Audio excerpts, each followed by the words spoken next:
ज्ञान गंगा विद्यालय हिंदी माध्यम कक्षा 12 विषय एसपी, जिसमें हम आज विभाग 2 का 5वां चैप्टर कंपनी के संचालक पढ़ेंगे। तो कंपनी के संचालक और संचालक मंडल किस प्रकार का होना चाहिए, संचालकों की संख्या तथा उनका पहचान क्रमांक किस प्रकार की होनी चाहिए, संचालकों की योग्यता और कौन सी अयोग्यताएं नहीं होनी चाहिए, ये सारी बातें इस पाठ के अंतर्गत हम लोग पढ़ेंगे। संचालक का अगर पद रिक्त है तो उसमें किस तरीके से लोगों को भरेंगे, उनका संचालक की जो सत्ता है, उनका कर्तव्य और जिम्मेदारी, इसके संबंध में हम लोग इस पाठ में पढ़ेंगे। कंपनी एक विशाल व्यावसायिक संकुल है। कंपनी का जन्म कंपनी कानून के प्रावधानों के अंतर्गत होता है। इसके लिए इसका व्यक्तित्व कृत्रिम होता है, वह अपने ढंग से काम नहीं कर सकती। कंपनी की व्यवस्था स्वरूप में मालिकों अंशधारकों की संख्या विशाल होती है, वे पूरे देश में फैले होते हैं। अंश हस्तांतरण पर कोई नियंत्रण न होने के कारण उसमें सतत परिवर्तन होते हैं। कंपनी का कद आकार भी विशाल होता है। वर्तमान समय में परिप्रेक्ष्य में अंतर्राष्ट्रीय नियमों का पालन, गुणवत्ता युक्त वस्तुओं का उत्पादन और बढ़ती प्रतिस्पर्धा के कारण विशिष्ट संचालकीय धैर्य साहस की जरूरत खड़ी होती है। कंपनी स्वरूप में प्रत्यक्ष रूप से मालिकों द्वारा कंपनी संचालन संभव नहीं बनता है, इसलिए कंपनी का प्रबंध करने के लिए प्रतिनिधि नियुक्त किए जाते हैं। कंपनी का कामकाज इन प्रतिनिधियों के समूह द्वारा होता है, जिन्हें संचालक मंडल या संचालक बोर्ड कहते हैं। उचित ढंग से प्रबंध करने के लिए कुछ प्रावधानों का पालन करना पड़ता है। कंपनी अस्तित्व में आने के बाद 30 दिन में संचालक मंडल की प्रथम सभा होनी चाहिए। प्रत्येक वर्ष की बोर्ड की कम से कम 4 सभाएं होनी चाहिए। संचालक को व्यक्तिगत रूप से ऐसी सभा में भाग लेना चाहिए। यदि किसी कारणवश व्यक्तिगत रूप से भाग नहीं ले सके तो नए कानून के अनुसार वीडियो कॉन्फ्रेंस द्वारा भी सभा में भाग लेने की छूट दी गई है। कंपनी कानून 2013 के अनुसार सभा के लिए कम से कम 1/3 अथवा कम से कम 2 संचालक, दोनों में से जो अधिक हो, सभा में उपस्थित रहना चाहिए। नए कंपनी कानून के अनुसार कंपनी में कम से कम एक संचालक पिछले गत वर्ष में भारत में कम से कम 180 दिन का निवासी होना चाहिए। किसी भी संस्था के अस्तित्व के लिए 2 तत्व महत्वपूर्ण होते हैं, जिसमें है पहला मालिकी और दूसरा है संचालन। कंपनी स्वरूप में इक्विटी अंश के विनियोग करने वाले मालिक होते हैं, जो कि हम लोग पहले पढ़ चुके हैं, इक्विटी अंश और प्रेफरेंस अंश। तो इक्विटी अंश में विनियोग करने वाला जो होता है वो मालिक होता है, जो स्वयं विनियोग की रकम का जोखिम उठाते हैं। कंपनी का संचालन करते समय उद्भव परिणाम, लाभ या हानि मालिक के भाग में जाता है। कंपनी का अच्छा संचालन प्रतिष्ठा एवं लाभ की ओर ले जाता है, जबकि ढंग बिना प्रबंध हानि को आमंत्रण देता है। इसलिए वर्तमान समय में अधिकतर कंपनियों में संचालक कंपनी के अंशधारक के स्वरूप में मालिकी रखते हैं और योग्य संचालकीय नीति तथा योग्य प्रबंध कुशलता से कंपनी को सफलता के शिखर पर पहुंचाते हैं। भारत में कंपनी स्वरूप के संचालन में अलग अलग समय पर परिवर्तन होते रहते हैं, जिसमें कि वर्तमान कंपनी कानून के अनुसार संचालक मंडल जो है वो संचालक मंडल के द्वारा ही कंपनी का संचालन होता है। संचालक मंडल को मदद करने के लिए प्रबंधकीय संचालक की नियुक्ति की जाती है। संचालक और संचालक मंडल क्या है, इसके बारे में जानेंगे। तो कंपनी कानून के अनुसार संचालक अर्थात कंपनी के संचालक मंडल में नियुक्त जो होता है वो संचालक कहलाता है। इसके अलावा संचालक की परिभाषा अलग अलग लेखकों में निम्न प्रकार से दिया है, जिसमें है कि संचालक अर्थात ऐसा व्यक्ति जो कंपनी में संपूर्ण संचालन, निर्देशन और नियंत्रण के लिए व्यापक नीतियों का निर्माण करता है, वो संचालक कहलाता है। संचालक एक ऐसा व्यक्ति है जो आवेदन पत्र और नियमन पत्र के अधीन रहकर नीति और व्यूह रचना के निर्माण द्वारा कंपनी का संपूर्ण संचालन करता है। इस प्रकार से अलग अलग लेखकों ने अपने अलग अलग रूप से परिभाषा बताया है संचालक का। यहाँ पर विशेष बाबत ध्यान देने वाली बात यह है कि संचालक जो है वो संयुक्त रूप से कंपनी का संचालन करते हैं, जिन्हें संचालक मंडल के रूप में पहचाना जाता है। कंपनी का संचालन करने के लिए संचालक मंडल को सर्वोच्च सत्ता है। कंपनी रूपी शरीर के संचालक मंडल मस्तिष्क का काम करते हैं। यानी कंपनी जो है वो एक शरीर की तरह से है और जो संचालक मंडल है वो मस्तिष्क के रूप में उसका आगे का कार्यभार चलाते हैं। संचालकों का कानूनी दर्जा। कंपनी स्वरूप में संचालक का स्थान खूब ही महत्वपूर्ण है। अलग अलग समय पर कंपनी के संदर्भ में विभिन्न न्यायालयों ने दिए निर्णयों के आधार पर संचालकों का कंपनी के साथ संबंध कानूनी दर्जा निम्नानुसार बताते हैं, जिसमें पहला है संचालक प्रतिनिधि के रूप में है। संचालक अंशधारकों के प्रतिनिधि हैं, उन्हें चुना जाता है, उनकी सेवा के बदले पारिश्रमिक दिया जाता है, परंतु वे कंपनी के वेतनी कर्मचारी नहीं है, यानी वेतन उनको नहीं मिलता है। कारण कि कंपनी का संचालन अंशधारियों द्वारा चुने गए प्रतिनिधियों द्वारा होता है। संचालक जो है वो कंपनी के आवेदन पत्र में बताई सत्ता की मर्यादा में रहकर कार्य करता है। सत्ता के बाहर का कार्य करने के लिए संचालक व्यक्तिगत रूप से जिम्मेदार होता है। अगर वो सत्ता के बाहर का कोई कार्य करता है तो उसकी जिम्मेदारी संचालक की ही होती है। इसी प्रकार है संचालक प्रबंधकी साझेदार के रूप में। अंशधारक जो है वो कंपनी के मालिक होते हैं, वे अपने में से प्रतिनिधि का चुनाव करते हैं जो संचालक के रूप में कार्य करता है। इस प्रकार संचालकों का जो दर्जा है वो प्रबंधकी साझेदार स्वरूप का होता है और मालिकी के रूप में अंश आवंटन, अंशों की किस्त मांगना आदि प्रकार के सामूहिक जो निर्णय होते हैं वो लेते हैं, फिर भी साझेदार नहीं कह सकते। कारण कि साझेदारी में एक साझेदार का कार्य दूसरे साझेदार को जिम्मेदार बनाता है, परंतु संचालक जो है वो अपने कार्य द्वारा अन्य संचालकों को जिम्मेदार नहीं बना सकता है। दूसरा है साझेदार का संबंध स्थायी स्वरूप का है, जबकि संचालक को क्रमानुसार निवृत्त होना पड़ता है। इसके बाद अगला है संचालक ट्रस्टी के रूप में। तो कंपनी के अंशधारियों द्वारा संचालकों को चुना जाता है, तब उन्हें कंपनी की संपत्ति और भंडोल यानी फंडों का प्रबंध सौंपा जाता है और संचालक जो है वो संचालक मंडल का एक ट्रस्टी उसका प्रबंध करता है, यानी कि कंपनी का हित बना रहे उसे ढंग से संचालक संपत्तियों का प्रबंध करता है। इस प्रकार का प्रबंध करने वाला जो है इस प्रकार का प्रबंध करते समय संचालक जो है निजी लाभ या फ़ायदा नहीं कर सकता, फिर भी संचालक जो है वो कंपनी के ट्रस्टी नहीं है। कंपनी की सबसे संपत्तियां संचालकों के नाम पर नहीं है, परंतु कंपनी के नाम पर होती हैं, जबकि ट्रस्ट में संपत्तियां ट्रस्टी के अपने नाम पर होती है तथा अपने नाम से अदालत में दावा कर सकता है। जबकि जो संचालक जो है वो अदालत में कार्रवाई करता है तो वह अपने नाम से नहीं कर सकता, परंतु कंपनी के नाम से करता है। अगला है संचालक कर्मचारी के रूप में। कंपनी के संचालक जो है वो कंपनी के कर्मचारी नहीं हैं, कुछ हेतुओं के लिए वे कंपनी के अधिकारी हैं। उपयुक्त बातों से यह स्पष्ट होता है कि कंपनी के संचालकों की कानूनी स्थिति निश्चित करने का काम आसान नहीं है।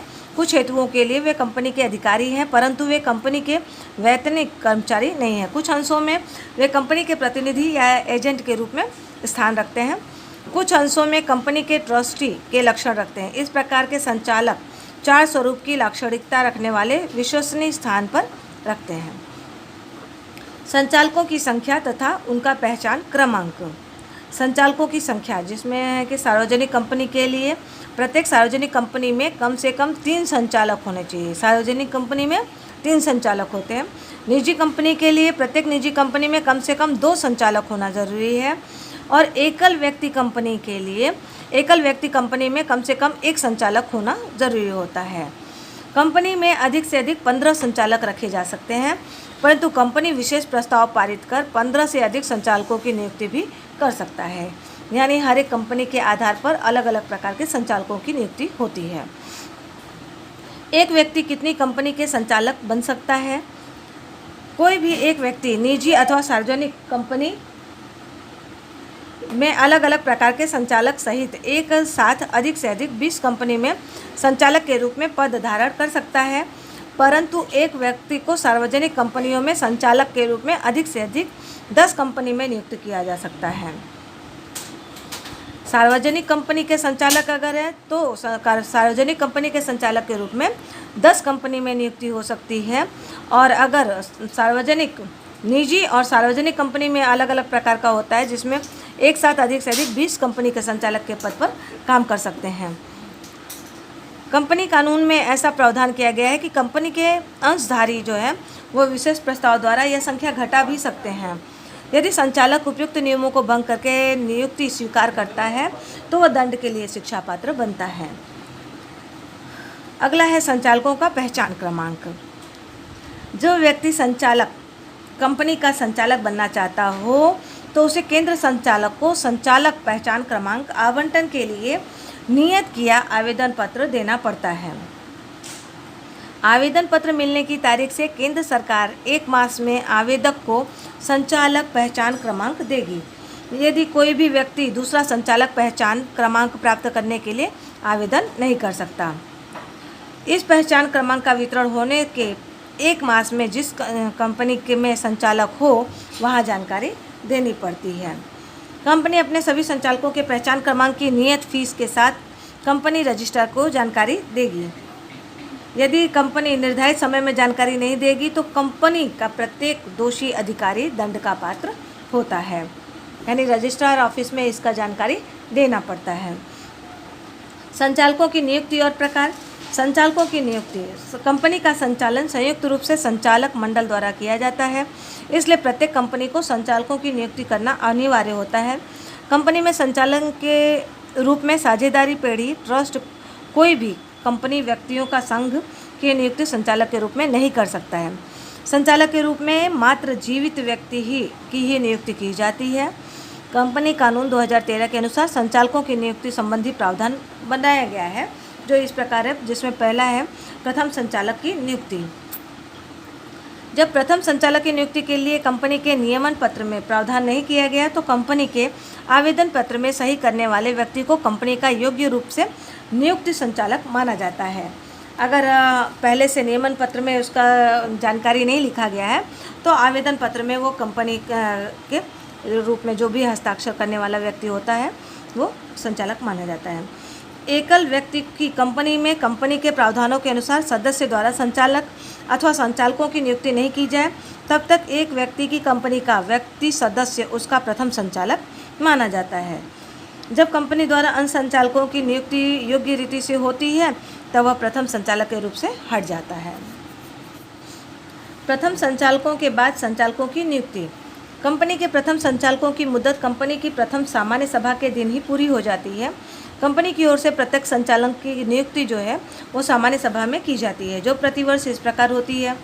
जिस वार्षिक सामान्य सभा में कोई संचालक निवृत्त हो रहा हो तो उसकी खाली जगह पर कंपनी निवृत्त हो रहे संचालक को नियुक्त कर सकती है। सामान्य सभा में अथवा अन्य रीति से कंपनी की ओर से संचालक के रूप में नियुक्ति के लिए सूचित किए गए व्यक्ति को अपना संचालक पहचान क्रमांक प्रस्तुत करना पड़ता है और वह व्यक्ति संचालक बनने के लिए कोई अयोग्यता नहीं रखता है, ऐसी घोषणा करनी पड़ती है। संचालक के रूप में नियुक्त किया गया व्यक्ति 30 दिन में पद पर आरूढ़ होने के लिए सहमत है, ऐसी सहमति देनी पड़े, जिसे कंपनी रजिस्ट्रार के समक्ष पेश करनी पड़ती है। संचालकों की नियुक्ति संबंधी प्रावधान नियमन पत्र में दर्शाया जाता है।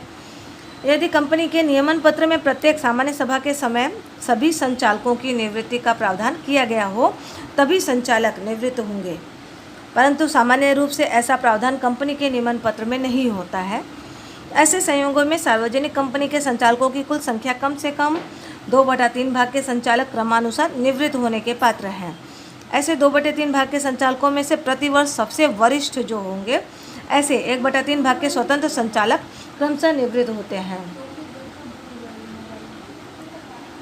परिणाम स्वरूप 3 वर्ष की अवधि में क्रम अनुसार निवृत्त होते 2/3 भाग के सभी को संचालक बदल दिए जाते हैं।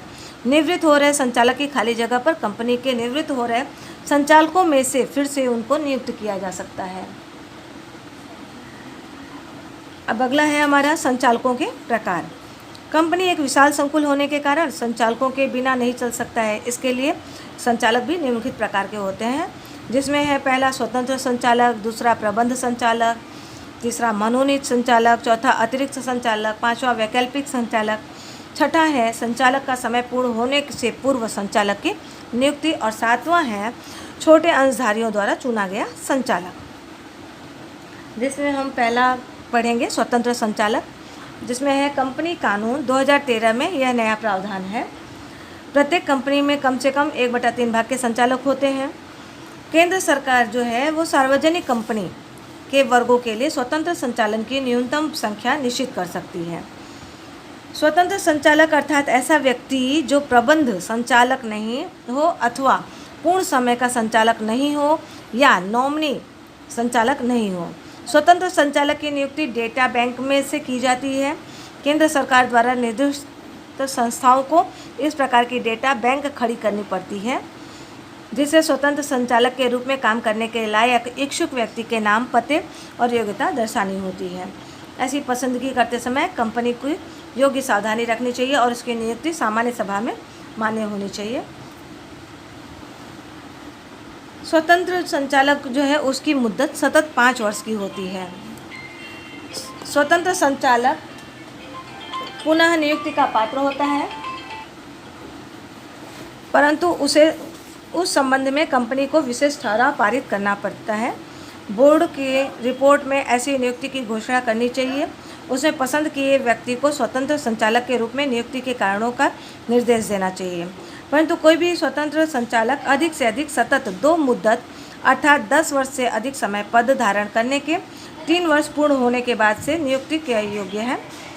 इस 3 वर्ष के दौरान स्वतंत्र संचालक को कंपनी में कोई भी हैसियत से प्रत्यक्ष या परोक्ष रूप से जोड़ा नहीं जा सकता या नियुक्ति नहीं की जा सकती है।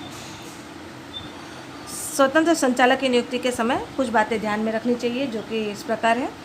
स्वतंत्र संचालक के रूप में नियुक्ति पाने वाला व्यक्ति बोर्ड के मत के अनुसार संबंधित क्षेत्र का निष्णात, अनुभवी और योग्य होना चाहिए। ऐसा व्यक्ति कंपनी या गौण कंपनी, सहायक कंपनी का प्रवर्तक नहीं होना चाहिए। ऐसा व्यक्ति कंपनी का कोई प्रवर्तक या संचालक का संबंधी नहीं होना चाहिए। ऐसे व्यक्ति कंपनी के साथ, गौण कंपनी के साथ या सहायक कंपनी के साथ, उसके संचालक प्रवर्तक के साथ कोई आर्थिक या वित्तीय व्यवहार पहले से 2 वर्ष के दौरान नहीं होना चाहिए। यानी 2 वर्ष के अंदर में किसी दूसरे कंपनी के साथ उसका कोई संबंध नहीं होना चाहिए। कंपनी के मुख्य संचालकीय पदाधिकारी यानी KMP के साथ नियुक्ति के पूर्व के 3 वर्ष में कोई भी प्रकार का संबंध नहीं होना चाहिए। अगला हमारा है प्रबंधकीय संचालक। अभी हम लोग पहला पढ़ रहे थे स्वतंत्र संचालक, अब दूसरा आया है प्रबंधकीय संचालक। प्रबंधकीय जो संचालक है उसको कार्यकारी संचालक के रूप में भी पहचाना जाता है। वर्तमान समय में वाणिज्यिक व्यवस्थापन का विशाल उत्कृष्ट उदाहरण कंपनी स्वरूप है, जिसका संचालन कुशलता, नीतिमत्ता और धंधादारी कौशल मांग लेता है। कंपनी का संचालन जो है वो संचालक मंडल के द्वारा किया जाता है। कंपनी के संचालक मंडल के सदस्य अलग अलग शहरों में फैले होते हैं, जिसके कारण कंपनी का दिन प्रतिदिन का प्रबंध संभाल नहीं सकते। दिन प्रतिदिन का प्रबंध संभालने के लिए प्रबंधकीय संचालक या पूर्ण समय का संचालक या मैनेजर की नियुक्ति की जाती है, जिसका कार्य कंपनी के दिन प्रतिदिन का प्रबंध करना और संचालक मंडल द्वारा लिए गए नीति विषयक निर्णयों का अमल करना होता है। प्रबंधकीय संचालक जो है उसकी नियुक्ति संचालक मंडल यानी बोर्ड ऑफ डायरेक्टर द्वारा की जाती है। अभी ये हो गया हमारा प्रबंधकीय संचालक। अब इसके बाद है मनोनीत संचालक। संचालक मंडल कंपनी के नियमन पत्र के प्रावधानों अनुसार निम्नलिखित संयोगों में मनोनीत संचालक नियुक्त कर सकते हैं। जैसे किसी संस्था के साथ हुए करार अनुसार नॉमिनेट किए व्यक्ति को संचालक के रूप में नियुक्ति दी जाती है। दूसरा है प्रवर्तमान कानून के अनुसार कोई संस्था द्वारा नॉमिनेट किया गया व्यक्ति संचालक के रूप में नियुक्त किया जाता है। तीसरा है केंद्र सरकार या राज्य सरकार की ओर से सरकारी कंपनी में अंश धारण करने की दृष्टि से मनोनीत किए गए व्यक्ति को संचालक के रूप में नियुक्त किया जाता है। अब अगला है अतिरिक्त संचालक। कई बार निष्णात व्यक्ति का काम के व्यक्ति को संचालक मंडल में लेना जरूरी हो और उसका समावेश किया न हो, तब यदि कोई कंपनी के नियमन पत्र में प्रावधान हो तो किसी भी व्यक्ति को किसी भी समय अतिरिक्त संचालक नियुक्त कर सकते हैं। परंतु जो व्यक्ति सामान्य सभा में संचालक के रूप में नियुक्त पाने में असफल हो तो ऐसी नियुक्ति नहीं दे सकते। ऐसे संचालक की मुद्दत वार्षिक सभा तक की होती है, यानी 1 साल तक का जो सभा होता है तभी तक वो रह सकते हैं। इस प्रकार के वैकल्पिक संचालक हैं। कंपनी के संचालन में संचालक महत्वपूर्ण अंग है, परंतु किसी भी कारण से संचालक 3 मास या उससे अधिक समय के लिए भारत से बाहर रहता हो तो उसके बदले जिस संचालक की नियुक्ति की जाए उसे वैकल्पिक संचालक कहते हैं। किसी कारण से अगर किसी कंपनी का संचालक 3 महीने से ज़्यादा समय के लिए बाहर गया है तो उसके जगह पे जो संचालक की नियुक्ति की जाती है उसे वैकल्पिक संचालक कहते हैं।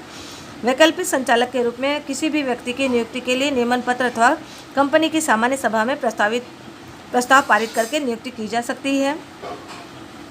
कंपनी कानून के अनुसार स्वतंत्र संचालक की जगह वैकल्पिक संचालक की नियुक्ति तभी की जा सकती है जब वह स्वतंत्र संचालक के रूप में नियुक्ति पाने के योग्य हो। कंपनी में अन्य किसी संचालक के लिए वैकल्पिक संचालक पद धारण करने वाले व्यक्ति की नियुक्ति नहीं की जा सकती है। संचालक का समय पूर्ण होने से पूर्व संचालक की खाली जगह पर नियुक्ति। कंपनी कानून के अनुसार सामान्य सभा में संचालक के पद की मुद्दत पूर्ण होने से पहले उसे दूर किया जाए या मुद्दत पूर्ण न कर सके तब नियमन पत्र के अधीन संचालक मंडल अपनी सभा में खाली हुए स्थान पर संचालक नियुक्त कर सकता है अथवा केंद्र सरकार नियुक्त कर सकती है। यह संचालक जिस संचालक की जगह नियुक्त किया गया है उस संचालक की जगह खाली न हुई हो तब तक पद पर रहा हो तब तक के लिए पद धारण कर सकता है। संचालक का पद कुछ संयोगों में खाली होता है, जैसे कि कंपनी की सामान्य सभा या संचालक मंडल में संचालक को दूर किया जाए या अंतिम 12 मास के दौरान संचालक मंडल की सभाओं में अनुमति लिए बिना गैर हाजिर हो, अस्थिर मस्तिष्क का हो, मृत्यु हो या दिवालिया हो गया हो, अदालत में अयोग्य घोषित किया गया हो, नैतिक अधःपतन या अन्य दोष के कारण अदालत की ओर से दोषित घोषित किया गया हो, कंपनी के प्रत्यक्ष या परोक्ष हित रहा हो या करार हो और उसे घोषित न किया गया हो। निजी कंपनी अपने नियमन पत्र में दूसरे कोई भी कारणों का समावेश कर सकती है। ऐसी खाली जगह पर संचालक की नियुक्ति की जाती है।